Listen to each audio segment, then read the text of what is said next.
Bonjour à tous, que la paix de l'Éternel soit notre partage. Je voulais commenter un peu les captures d'écran que j'ai envoyées de l'échange que j'ai eu avec le prophète sur ma page. Il me dit, dans les critères du conjoint que j'ai énoncé,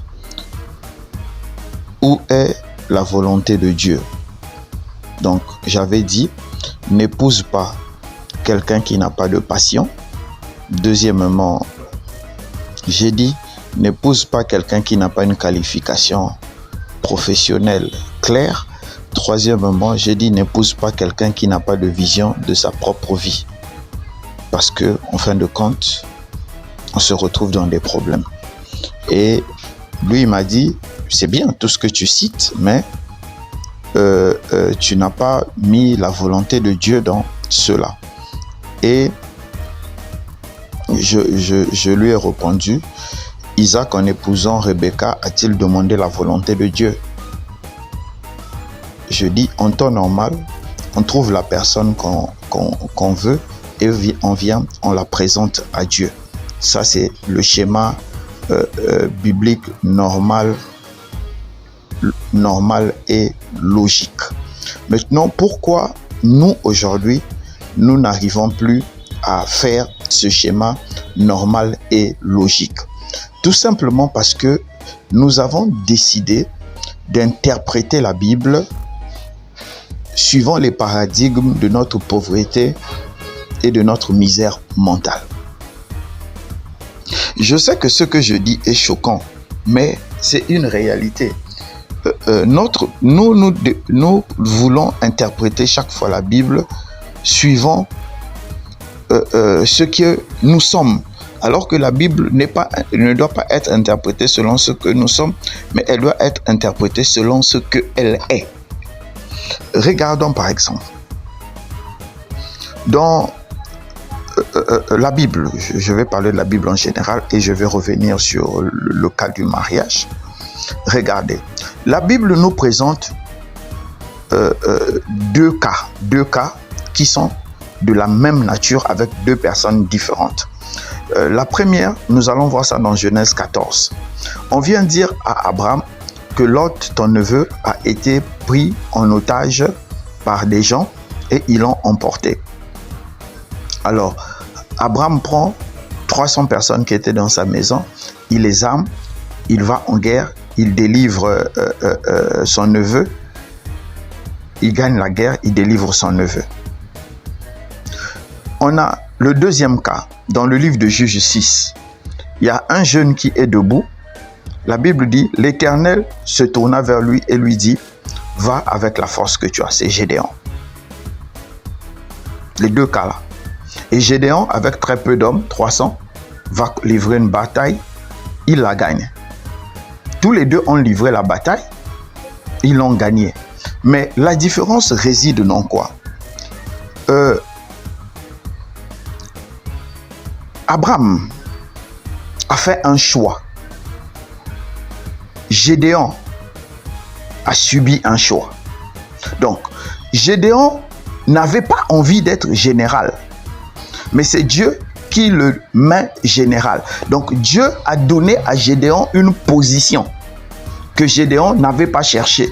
Ce qui fait que les choix de Gédéon deviennent automatiquement les choix de Dieu. Donc quand Gédéon décide d'aller quelque part, ce n'est pas Gédéon qui décide d'aller quelque part. Clairement ou inconsciemment, donc consciemment ou inconsciemment, quand Gédéon se met dans la vision de la guerre, c'est Dieu qui agit. Pourquoi c'est Dieu qui agit?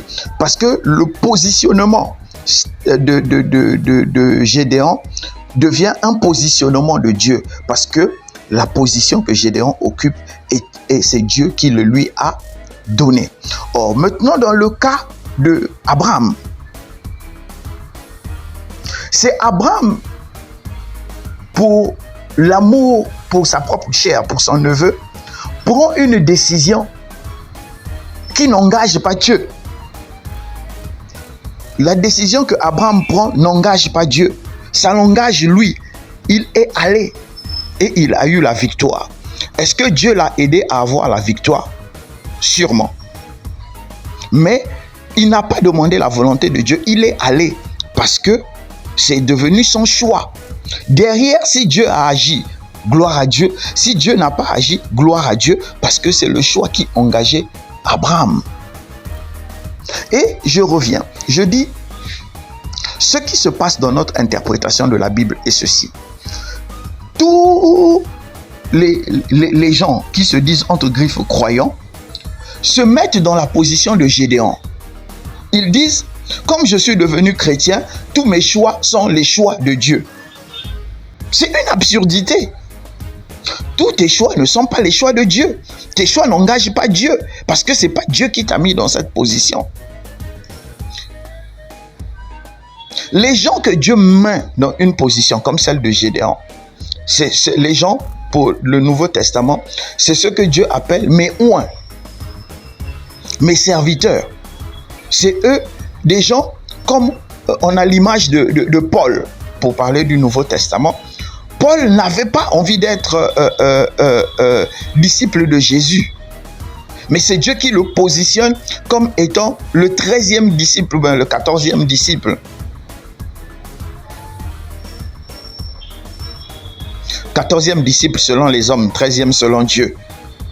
Parce que celui qui avait remplacé Judas prenait normalement la position de Judas, donc il devenait 12e. Mais bon, on dira 14e selon les hommes, mais 13e selon Dieu, parce que Jésus avait prié avant de nommer ses disciples. Et Dieu a fait le choix lui-même. Donc, ça c'est un détail. Donc, j'étais en train de dire que quand nous voyons Paul est un choix stratégique de Dieu. Les actes de Paul engagent Dieu, parce que Dieu l'a changé de position et Dieu l'a envoyé. Donc, Paul devient comme Gédéon, il pose les actes, tous les actes qu'il pose deviennent les actes de Dieu. Mais Barnabas, que les apôtres ont choisi à la place de Judas, il est comme Abraham. Les actes qu'il va poser l'engagent lui. Et si c'est des actes qui vont dans le sens de Dieu, il verra Dieu dedans. Si ça ne va pas dans le sens de Dieu, il ne verra pas Dieu dedans. C'est pourquoi il a disparu de la Bible après son élection. Donc, je veux dire à quelqu'un que nous devons comprendre que la Bible, ne doit pas être compris hors sens. La Bible nous emmène vers Dieu. La Bible ne nous emmène pas vers nous-mêmes, mais la Bible nous emmène vers Dieu. Et si nous allons vers Dieu, nous allons comprendre quelle est réellement la pensée de Dieu. Donc, je reviens maintenant, je dis ceci, que les chrétiens aujourd'hui sont en train de se tromper. Ils pensent que l'effet d'avoir le Saint-Esprit, ce qu'on sait aussi que beaucoup ne l'ont pas, engage maintenant Dieu dans leur choix quotidien. Alors que ce n'est pas le cas. Nous sommes responsables. Nous sommes, je dis et je répète encore, nous sommes responsables de nos choix au quotidien. Tant que Dieu ne nous a pas donné le témoignage qu'il a donné à Gédéon ou qu'il a donné à Paul. Si nous n'avons pas ce témoignage, nous sommes comme Abraham. Nous avons été élus, mais nous sommes libres de nos choix et nos choix n'engagent que nous. Maintenant, si nos choix vont dans le sens de Dieu, Dieu te donnera gloire. Si ça ne va pas dans le sens de Dieu, Dieu ne se glorifiera pas. C'est pourquoi, en passant, les gens viennent donner dîmes, ils viennent donner offrande, comme quoi ils veulent engager Dieu dans leur combat, comme si on pouvait acheter Dieu. Maintenant, dans le choix du conjoint, je vais soulever deux choses. Quand nous partons dans le livre de Genèse toujours, qu'est-ce que Abraham fait? Abraham, Genèse 24, dit à son serviteur, va prendre une femme pour mon fils, mais ne la prends pas au milieu des Cananéens où j'habite. Pourquoi Abraham fait ce choix? Abraham fait ce choix parce qu'il a une alliance et il a fait une réflexion. Il s'est dit, si une femme Si une femme cananéenne qui est idolâtre épouse mon fils, il détournera le cœur de mon fils. Donc, qu'est-ce que je vais faire?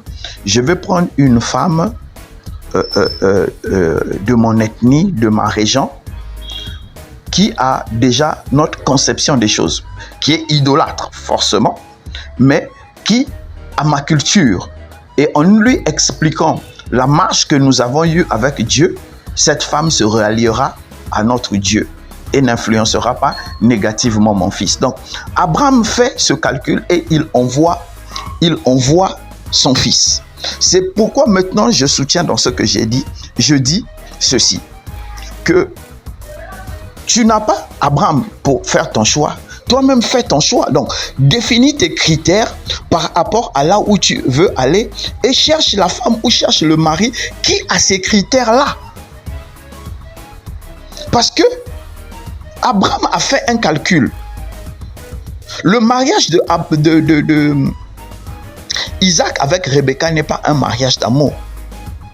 C'est ce qu'on appellerait un mariage de raison.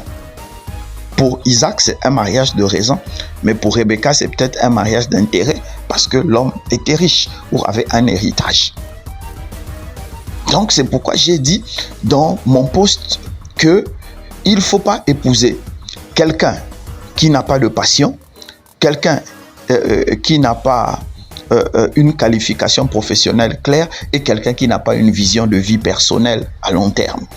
Donc, ce sont les critères personnels.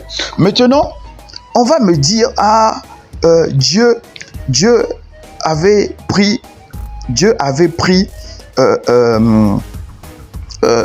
Ève, il est venu donner à Adam. Adam s'est marié. Je dis, mais attends, man, vous avez lu ça où?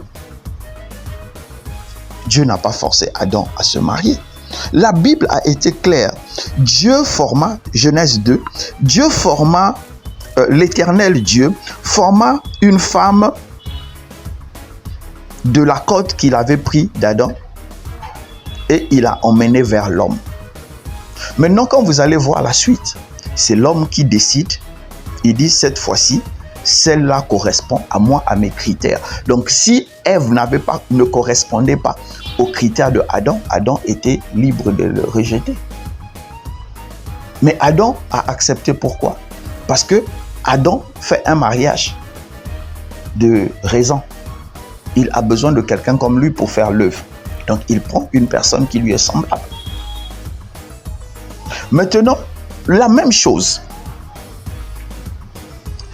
dans la vie de Isaac. Je vais dire, la même chose qui est arrivée à Adam, c'est la même chose qui est arrivée à Isaac. En ce moment, dans l'histoire de Isaac, Abraham devient une figure de Dieu. Abraham va chercher Rebecca. Il met à la disposition de Isaac. Mais Isaac est libre de prendre ou de laisser. Donc, Genèse 24, 67 dit ceci.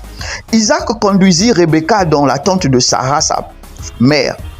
Il prit Rebecca, qui devint sa femme, et il l'aima. Ainsi fut consolé Isaac après avoir perdu sa mère. Donc, Isaac a d'abord pris. Il a mis à part. Et après, il a décidé de l'épouser. Après l'épouser, il a décidé de l'aimer. Donc, Abraham, comme Dieu a pris, il a déposé à consoler Isaac après avoir perdu sa mère. Donc, Isaac a d'abord pris. Il a mis à part. Et après, il a décidé de l'épouser. Après l'épouser, il a décidé de l'aimer. Donc, Abraham, comme Dieu a pris, il a déposé à côté d'Isaac. Dieu a pris, il a déposé à côté d'Adam. Abraham a pris, il a déposé à côté d'Isaac. Maintenant, c'est la personne qui décide de faire son choix.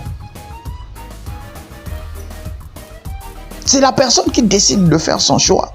Et quand vous allez regarder maintenant la suite, Isaac et ses propres enfants, Isaac ne fait pas le choix d'Ésaü.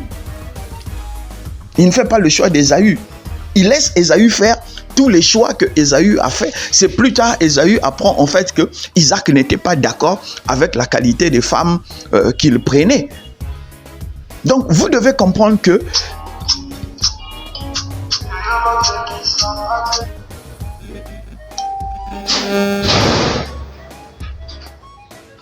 Donc, vous devez comprendre que le choix du conjoint, c'est on fait un choix qui nous plaît, qui nous convient. Parce que c'est comme je l'ai défini, je dis, il y a le mariage par intérêt, il y a le mariage par amour et il y a le mariage par raison. Quel est le type de mariage que toi tu veux? Maintenant, comme je le dis et je répète toujours, la foi est une chose personnelle, personnelle, personnelle. Tu vas maintenant devant ton Dieu, tu dis, j'ai vécu telle chose, j'ai vécu telle chose. Maintenant, j'ai fait un choix, ceci. Est-ce que je peux aller ou je ne peux pas aller? Ça, c'est ta relation maintenant avec Dieu. Ah, papa, hein, j'ai vécu telle chose. Je vis telle chose. J'ai trouvé une fille qui est riche. Moi, je suis pauvre. Moi, je vais l'épouser à cause de sa richesse. Papa, est-ce que tu m'autorises? Est-ce que le plan que tu as pour moi pourra passer par cette femme? Dieu te dira, va ou ne va pas. Ça devient personnel. Mais tu as d'abord fait le choix. Donc, c'est pourquoi je veux dire que notre compréhension et notre vision de la Bible est tronquée par la pauvreté de notre état d'être. Et c'est vers ça que nous devons lutter. Comme nous n'aimons pas réfléchir, nous n'aimons pas chercher, nous n'aimons pas approfondir le concept, la réponse la plus simple, c'est celle qui nous convient. Alors que ce n'est pas ça. Ne faisons pas dire à la Bible ce que la Bible n'a pas dit. Que Dieu bénisse quelqu'un, que Dieu t'éclaire. C'est Chris Mabiala.